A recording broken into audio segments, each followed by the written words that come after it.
Welcome back, everyone. Now we have Angela here from the New Zoo for our weekly segment Untamed Tuesdays, and she has Chuck the chinchilla with us today. Yes, this is Chuck. He is our resident chinchilla. And I brought him out to talk a little bit about how chinchillas are actually a very endangered species. Not a lot of people are aware of it, but one of the reasons they have become so endangered is in part due to the pet trade. People take them out of the wild, but a lot of it has to do with their super soft fur coat. People say that chinchillas have the softest fur in the world, but in order to make a coat out of them, it actually takes over 200 chinchillas to do that. So are they bred for this sort of thing? They are. Nowadays, they are bred in captivity a lot for their fur.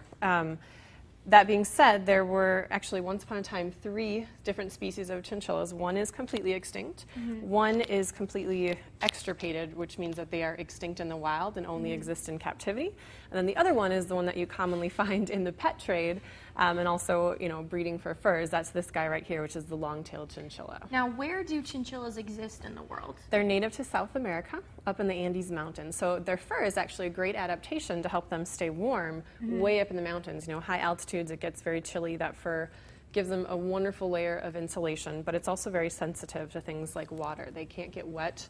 That's why they take dust baths, if you've ever seen them. Yeah, actually, I have seen that. Yeah. This guy's a very active little guy. He's very wiggly. So you can meet him at the New Zoo, right? You can, yep. And he's one of the animals that we use in our summer zoo camp, which we're still having spaces available for.